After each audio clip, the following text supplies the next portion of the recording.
Hi, and welcome to my world.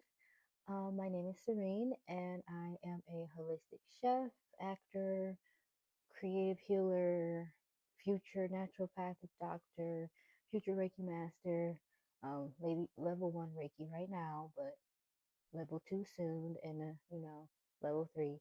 Um, so this is my first official video, so I do have notes because I am still running off of grief and anxiety brain. Um, and I want to make sure this video stays within the time frame that I want it to stay in and then I don't go over and I do not want to get off track. So, yeah, let's just start from the beginning. Who am I? Um, Oh yeah, like I said, my name is Serene, spelled Sareen, but said like the word serene. So welcome to my peace, because that's what I hope and plan to bring into this world. But don't get it confused because I am not to be with. Okay, thank you. So like I said, this is my first longer video of Serene's aesthetic, and I am going to be talking a lot about healing, grief, and using creativity to heal from trauma, grief, and just overall life. Yeah, I just want to make every day feel softer and more intentional, and that's what I do in my life, and I want to show you how I do it so that hopefully you can do it too. Um, this video is about how my patience has been tried lately. I feel like I've been doing a lot of waiting basically my whole life. I was diagnosed with a mental illness from a young age, depression, and then overall it just was a lot of like my life being felt like it was on hold because of my mental illness, because of always having anxiety, always being in fight or flight. I just didn't feel like I could do the things that I wanted to do. And lately, like the last couple of weeks, I've been noticing how much waiting in life that there is. So, um, there's just been a lot of me punishing myself because of having to wait or the delays or the obstacles that come in life, and me thinking that, oh, when there's a delay or there's an obstacle or a detour, that I did something wrong or I'm doing something wrong or that I'm being punished. And that's usually never the case. Um, but that's not how I not how I used to think. Um, Old me definitely would have crashed out over the events of this past weekend. So let's get into that. So basically, last summer, I started flying back and forth from my hometown to Atlanta for acting class. I'm from Cleveland, so back and forth from Cleveland to Atlanta for 8 weeks for this acting class that I was doing. I had only really intended to do it that first 8 weeks. That was like it. But then I ended up signing up for this the Lucky Seven convention that they have, and so now I have a second round of 8 week classes that were helping me prepare for this showcase that we're going to be doing in LA this summer. So super exciting, but also more back and forth from Cleveland to Atlanta. It's a lot.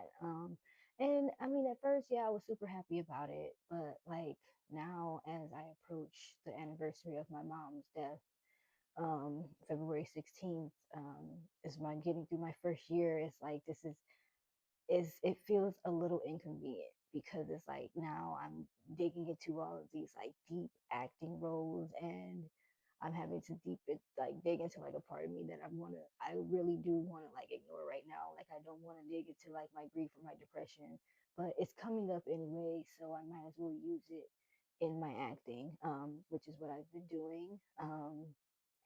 So on track acting class. So I flew out this weekend, Saturday morning, to go to Atlanta for my acting class.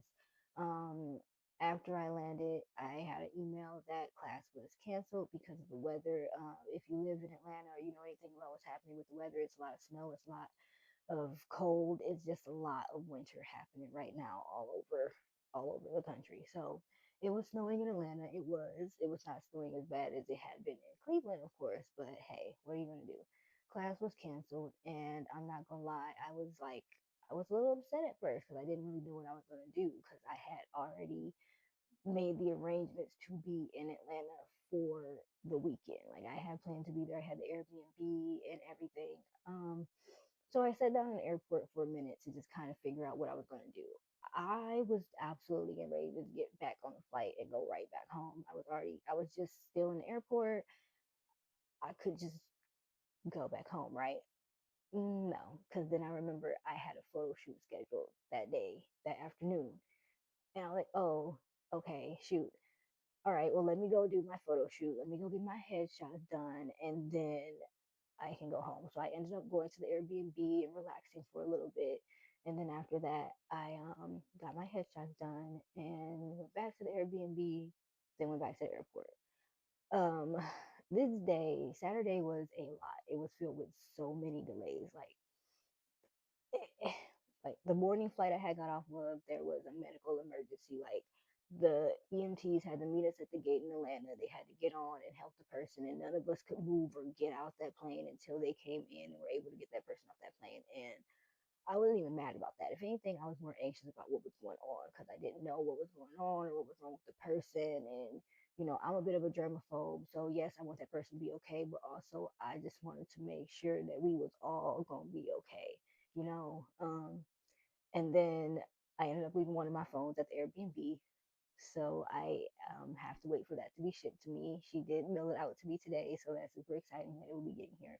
Luckily, it was my old phone, so I didn't need it, but I am in the process of transferring things over. So yeah, I do still need it, and I'm so glad how understanding the host was because the day, like, she had to get the Airbnb ready early for me because I ended up having to push my photo shoot back till afternoon instead of the morning like it previously was supposed to. It was just a lot. And then on the plane back home, we were just getting ready to take off when we had to turn back around because somebody accidentally packed a lithium battery in their check bag. So we had to turn around and go back to the gate. And that took almost an hour for us to do that. So the plane was delayed for an hour. So it was just a lot of delays, but literally,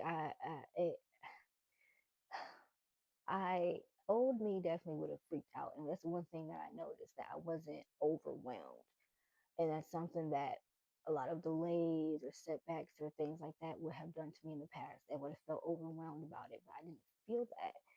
I just felt like, like, yeah, I was annoyed. Of course, you're annoyed. You're human. Like, things are happening. But as the captain is coming out and apologizing and thanking us for being so patient, I happen to look out the window and I'm looking up and there's a full moon. Like, yo, it made the whole day very funny to me because we all know full moons, completions, endings, completing of a cycle.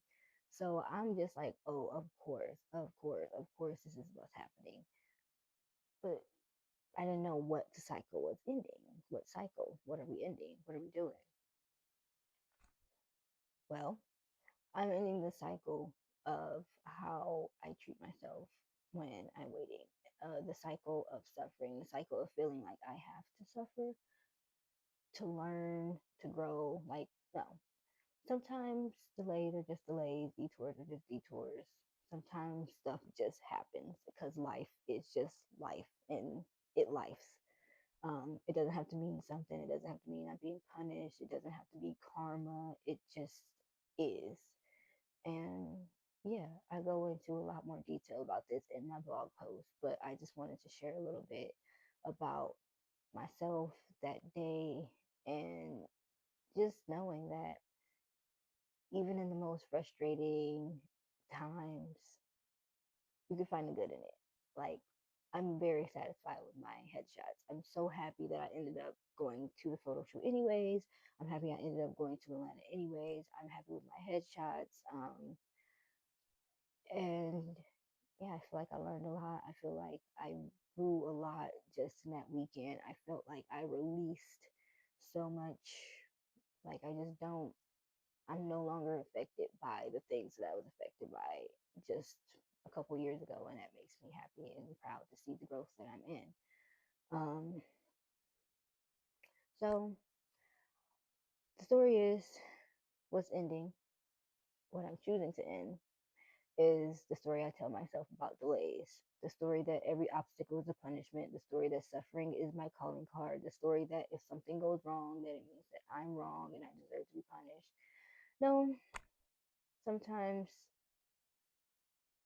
sometimes the delay is just a delay. So if you feel like you, if you still feel like you're stuck or like you've been waiting for a long time or like your life is on hold, just know that you still deserve softness, you still deserve joy, and look for the joy in the little things, even while we're waiting. Even while we're waiting. So now, when things are delayed, I like to ask myself these couple of self-reflection questions that you could probably ask yourself as well. How? Instead of what did I do to deserve this? How can I be kind to myself while I wait? And instead of why is the universe against me or why am I being punished? Ask, is this just life being life? Is this just something that happens because this is something that happens in life because life be lifing? Most likely it is. So for anyone in a long season of waiting on money, healing, answers, this video is my way of saying your delays are not proof that you are unworthy. And if you want to read the full version of this story, it's in my blog post called Layovers of the Soul, Dropping My Suffering Baggage. The link is in the description. And if this resonated, you can subscribe to Serene's Aesthetic and for more videos on grief, healing, and making the in-between parts of life feel a little bit softer. So check me out, subscribe. There'll be more videos in the future. And yeah, I hope this was helpful.